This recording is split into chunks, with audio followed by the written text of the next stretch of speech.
The fork slipped from my hand, clattering against the plate. My sister's voice hung in the air, smug and certain. Mom and Dad promised I could live with you. Everyone at the table turned. My parents smiled as if it were settled, as if my life were theirs to rearrange. I took a slow sip of water, my heartbeat steady, my tone calm. "That's awkward," I said. "I sold the house last Friday. To a couple." The silence that followed was thick. My sister's jaw dropped. My parents' smiles faltered. And in that silence, I savored the sound of their empire collapsing. You need to understand, my sister was always the chosen one. Spoiled, entitled.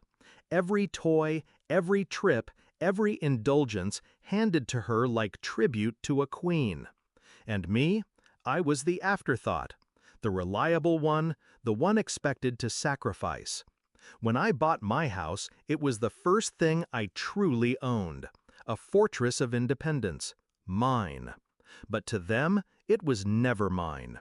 In their eyes, it was an extension of the family, meaning hers. It began with whispers. I overheard my mother on the phone. "She'll move in once he's settled. He won't mind." I caught my father measuring the spare room with his eyes, muttering about her furniture. Then, the final blow.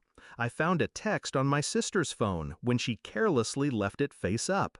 A message to a friend. "Moving into my brother's place soon. Rent-free. They promised." That was the moment the mask cracked.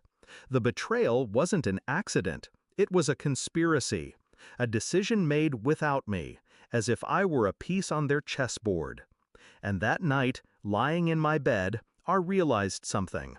They weren't just trying to control me. They were erasing me. I didn't rage. I didn't confront. I planned. Anger burns fast. Revenge is slow, deliberate, surgical. Step 1, call a realtor. Quietly, professionally. Arrange the listing, the viewings, the signatures. Step 2, strip the house of everything personal. Pack, move, vanish beneath their noses. Step 3, keep silent. Let them believe their plan was working. The key to revenge isn't power, it's timing. For weeks, I nodded politely at their comments, smiled when my sister joked about her new room. Let my parents dream aloud about how family takes care of family. Meanwhile, behind their backs, the papers moved forward. Showings scheduled, offers received, contracts signed. Every night I studied their faces at dinner, biting back a smile. They thought they were playing me. In reality, I was already gone. And then came the dinner, the perfect stage, a crowded table, relatives watching. My sister too comfortable, too arrogant. She raised her glass, smirking. "Mom and Dad promised I could live with you." I let the silence stretch, then lifted my water, cool against my fingers. "That's awkward," I said evenly. "I sold the house last Friday, to a couple." Her smirk shattered.